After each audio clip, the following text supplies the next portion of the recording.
Hello, I'm Barbara Leland, and I'm a certified holistic health coach in Huntington Beach, and I'm here at Hoag today at the Cancer Center. I've been doing the healthy eating classes at Hoag for about 3 years, and as everybody, I think it's safe to say, everybody's been touched by cancer in one way or another, and there's certain things that we can do to control the situation, and there's certain things we can't. So as a health coach, I work with people to help them on the things that they can control. And one of the things that helps to control the effect of your environment is your food. And today we're going to talk about building your immune system, how you can do that eating healthy foods. So we're going to be making a couple of different recipes, and the first one that we'll just dive right in, and the first one is Romesco sauce. So with the Romesco sauce, we have certain ingredients that are building our immune system. We have all of the ingredients that we're looking at here are antioxidant and anti-inflammatory. The peppers and tomatoes also have vitamin C. We all know what vitamin C does for our immune system. And lutein and beta-carotene, which is very good for your vision. Garlic is antibiotic and antibacterial, and it's antiviral. Parsley is antibacterial, and I believe it says walnuts on there, but actually that should say almonds. And the almonds are full of vitamin E, protein, and iron, and all of those support our immune system. So with that, let's get into the recipe and make some Romesco. Get into the fun part. Okay? So for the Romesco, if you're cooking along today, go ahead and get your ingredients out. Hopefully you have them ready already. And I've prepped my ingredients this morning so that we'd have them ready. You're going to want to make the Romesco in a food processor because it's a little bit thicker, and so you'll want to have a nice, good grind on that.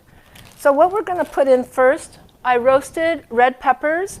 So these are just like the roasted red peppers you buy in a jar. But when we have red peppers that are in season, as we do coming up now, it's just starting,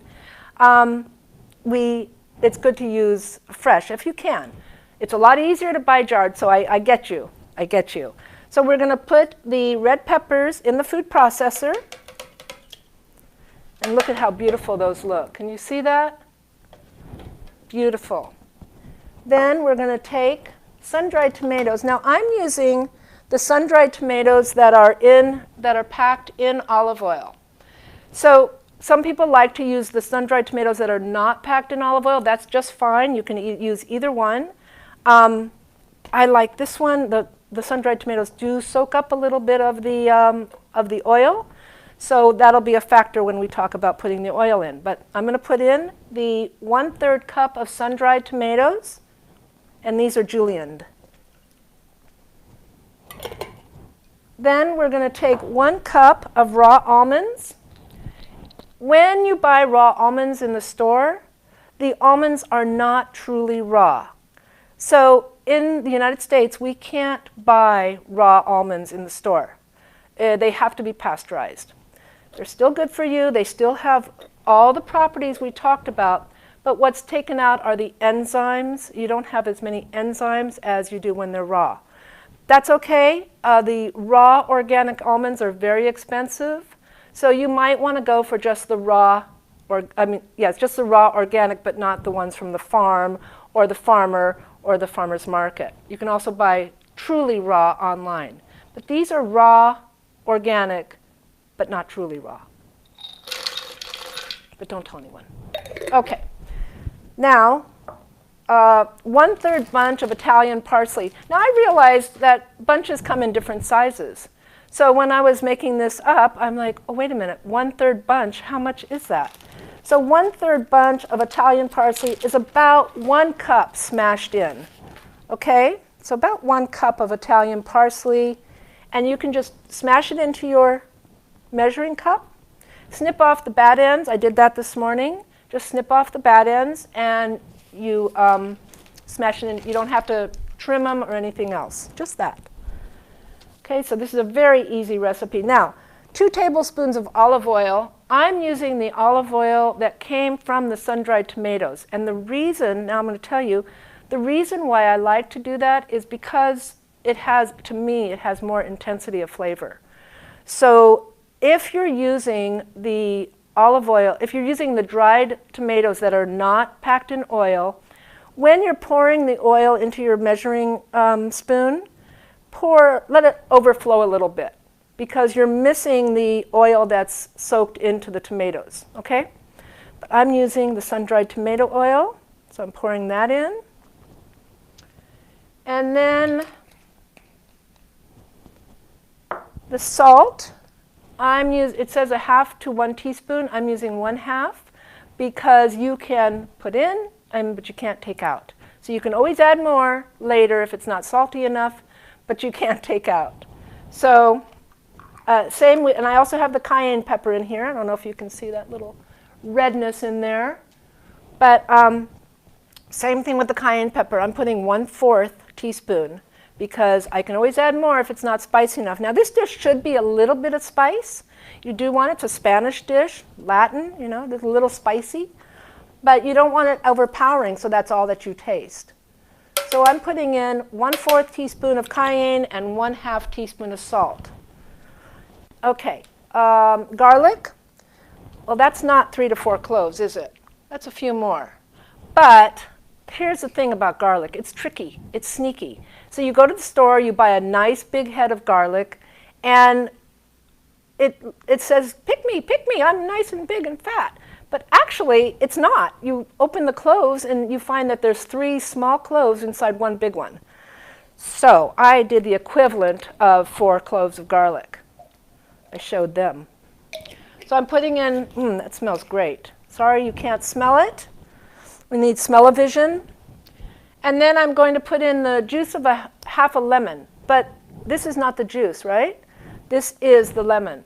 When I'm cooking, when I'm processing in a food processor or a blender and something calls for the juice of, I almost always will put in the whole fruit because I want the properties of the fruit every time I can, rather than extracting the juice from the actual fruit. So I'm putting in actually 1/2 lemon. Okay? Then you're going to, just put your lid on, making sure it's firm. And zzz, I'm not going to subject you to that because that would be torture. So pretend that we've done that, and then voila. That was pretty fast of us. This is our finished product. Can you see that okay? All right. Oh my God, I wish you could smell it. It is delicious. Believe me, it is really delicious. And what can you do with this Romesco sauce? Anything. You can eat it with a spoon. That's how good it is. But also, this is something, as is the pesto when we get to that, but this is something that it's really good to have on hand when you get home, or you're already home because we're not going anywhere, but when you get home from work and it's time to cook dinner, all you have to do is maybe boil some pasta, steam some vegetables, toss it all together. This is great if you take some zucchini, slice the zucchini long ways, not too fat, maybe about 1/2 inch, maybe a little less. Broil it with the Romesco sauce on top. Delicious. Some bread. Put this on some bread. It can be some of the almond bread maybe you made of the recipes I sent out, or sourdough is not as difficult to digest as others. So it's very good on bread. It's good on pasta. It's good on bread. It's a great pizza topping. And if you've made the quinoa flatbread that I put the recipes out for, this would be delicious on that. Or even just dunk that into the Romesco sauce. So, and I find it's delicious with broccoli. Really, really good. Okay, so now we've done with the Romesco, and we're going to go ahead and we're going to go to the pesto. So let's talk about the pesto, the properties of the pesto. Okay? So, again, all of the ingredients, not all of the ingredients, but all of the ingredients that we're talking about right here are antioxidant and anti-inflammatory. So I said that before, and I'm saying it again. Why is it important that something is anti-inflammatory? Inflammation, when you have inflammation in your system, what it does is it works against your immune system. It works against you. Illness can grow in a body that has inflammation. So you want to make sure that you keep your body as uninflamed as possible. Okay? So the foods that we're eating are anti-inflammatory, they're antioxidants, so they're fighting free radicals. These are all important things when we're dealing with cancer, also when we're dealing with other viruses as COVID. We want to make sure that our body has every opportunity to be strong and fight anything off. So in this recipe we have basil, and the basil is antibacterial. Power greens, and I have the package, I'll show you in a minute. But the power greens have vitamin A, C, E, K, iron, magnesium, potassium, and calcium. All those things help your immune system. And not only that, it's also there's a high amount of potassium in dark leafy greens, not just the salad version, but also things like broccoli, etc. And that helps your blood pressure. So you think bananas have a lot of potassium? Give yourself some power greens. Garlic, again, we talked about it before, but I can't stress how important it is to your system. Antibiotic, antibacterial, antiviral. Walnuts are full of omega-3. Now, in many pesto recipes, it calls for pine nuts. I use walnuts because I want to get as many omega-3s as possible. Also, they have a nice, strong taste, but pine nuts are good for you, but walnuts are better for the omega-3s. So, now, to the recipe. Let's get working on the pesto. So this is power to the pesto. Right on. Okay, so for the pesto, I can use the blender or the food processor for this one, but this one does have a little bit more liquidy to it, and you can actually do both of them in the blender, but the Romesco is a little bit more pasty. So we're going to take 2 cups of basil, and 2 cups of basil is about 2 ounces. I'm smashing the basil down into the measuring cup so that I get a full amount of basil, and that's about 2 ounces. So here's 2 ounces of basil. Fresh basil. Can you smell it? It's delicious. Okay, power greens. We're doing 2 cups of power greens. So power greens, what are power greens? Power greens are typically baby kale, baby chard, baby spinach. Sometimes they include arugula. Other greens that they might have would be, other greens that you can include would be beet tops, radish tops. All those are power greens. Typically, though, when you buy them in the store, they're in a bag like this. They're typically going to be baby greens. And also, you can do this without buying them in a bag, and you don't have to have baby. You can use, spinach on your own, and kale, and chard. Just buy them in the bunches. And also, if you don't have power greens, don't worry. Just take whatever you have on hand. You can use spinach alone. You can use kale alone with the basil. Okay? So it's a versatile recipe. But today we're using power greens. So I'm putting in 2 ounces. This is a 5-ounce bag, but I did measure it out this morning. So 2 ounces of power greens, and I'm not doing a plug for Trader Joe's, but they do have a lot of good things. So, okay, then again, we're doing 4 cloves of garlic. Same story. I opened that garlic, and lo and behold, it lied to me. So 4 or something cloves of garlic, and half a cup of walnuts. Now it says half a cup of walnuts chopped, or if whole, a heaping half cup. Mine were whole, So I just kind of used my half cup as a scooper. And whatever stayed in there, that's what came with us. All right. Half a cup of Parmesan. If you're vegetarian, instead you can use brewer's yeast. And on the brewer's yeast, if you're vegan, you can use brewer's yeast. The brewer's yeast has a nutty flavor. You're going to use a little bit less, about half of what you would use in the Parmesan. And it doesn't have salt. So if you're using brewer's yeast, you want to add a little bit more salt to it, because otherwise you're going to miss that. And brewer's yeast will give a vegan vitamin B12, which a vegan cannot get because it's only from animal products. It's fortified with synthetic vitamin B12. So that's why people do use brewer's yeast. But we're using Parmesan today.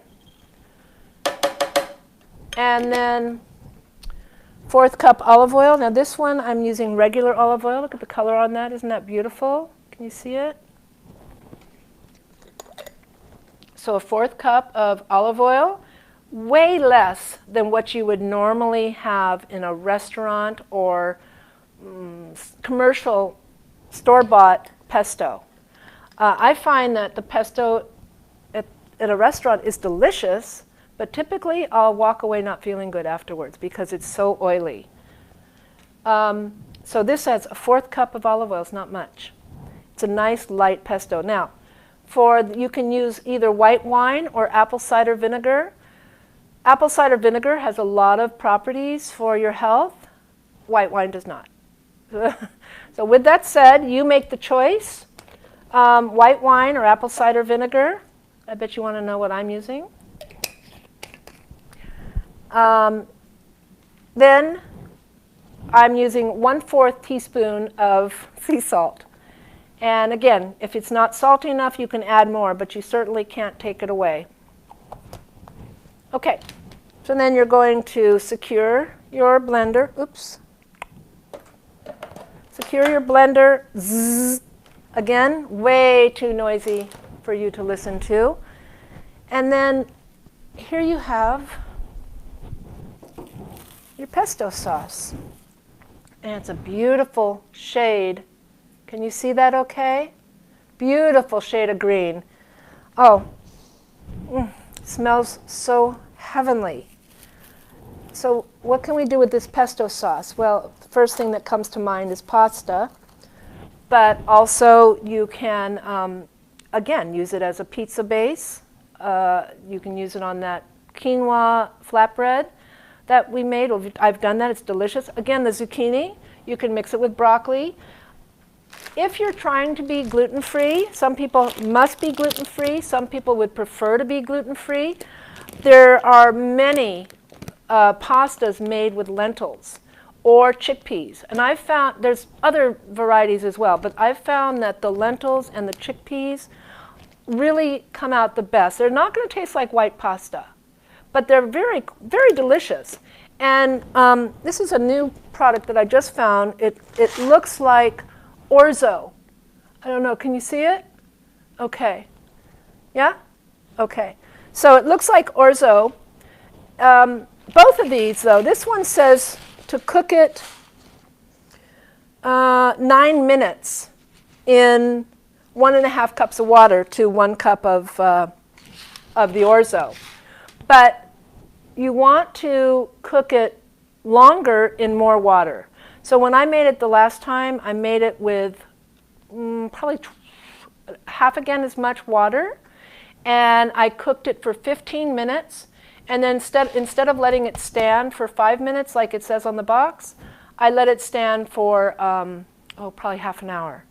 It absorbed all the water. It was much softer, because the first time I made it, I did do it the way they said. Mistake.